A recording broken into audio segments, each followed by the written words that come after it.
Is your practice making enough money?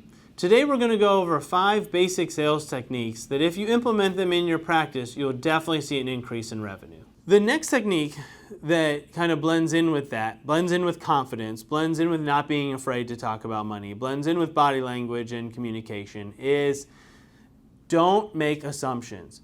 Don't assume that your patient or your client can't afford the treatment that they need. Just don't do it. It's so easy to do, right? We judge people based on how they look, what they wear, what they drive, how they talk. All day long we're judging people, and I get it. It's just human nature.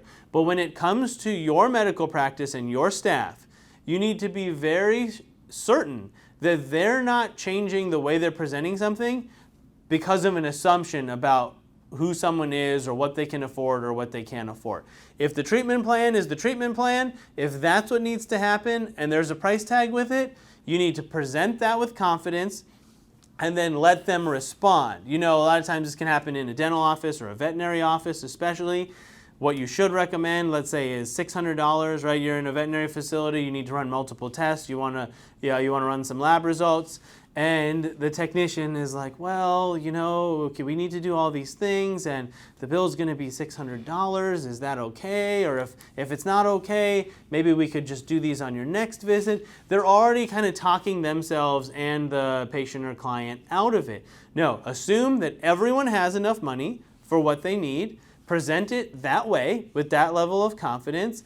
And then if it turns out there are issues or payment plans are needed or we need to schedule different services for different days, we can work on that. But start from that assumption because you'll be surprised the number of times that you're wrong when you're assuming something about someone. You know, I think I was listening to another podcast and I heard this great story from a rural area that a lot of times, you know, a farmer might come in with a really beat up truck, you know, dirty clothes. They come down, they sit down, they get the bill for the proposed treatment at a dentist's office, and it'll be like $4,000.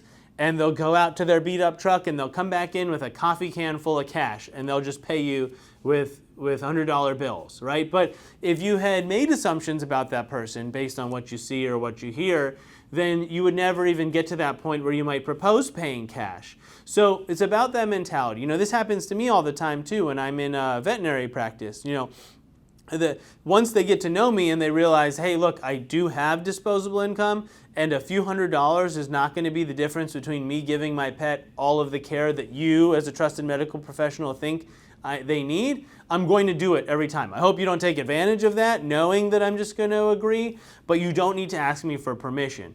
But instead, a lot of times when I'm working with a new vet tech, they'll go through the whole breakdown and say, this costs this amount, this costs this amount, this costs this.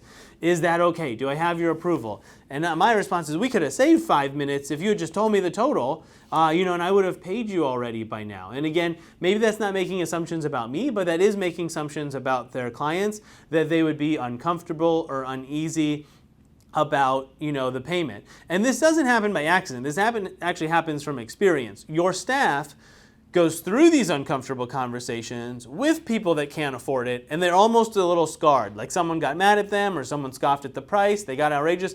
Now every time in the future they want to be extra safe and extra certain. So they're missing a lot of good opportunities to either work faster or more diligently or get more things done at once. You just have to assume that everyone can afford it. That's the advice boiled down in a sentence. But in assuming that, you want to be confident about it, you want to present what you believe in, and then if there's a problem, if there's an objection, if there's a reason someone can't do something, you work with them to solve the problem. You don't just immediately, before they say anything, start giving them solutions to a problem that doesn't exist. Hey, I can't afford that all at once. Okay, no problem. Let's look at certain payment structures. I really just don't have that much money right now. I'm going to have to come back next week and get it done. Well, let's look at some options so that we can get this done today or this week because it is important for you or for your pet or whatever the case may be. So these are basic persuasion skills that will get your patients to do what you want. And remember, it's not about taking advantage of anyone or convincing them about things they don't need. Like I said, if you believe in the treatment plan and you do think that is what your patient would need, wouldn't you want them to be persuaded to go ahead and take those recommendations and get the things done and have a healthier life and have a better quality of life by taking care of problems before they start, and not try to just save a few dollars because they didn't sense that confidence and that security, from you guys.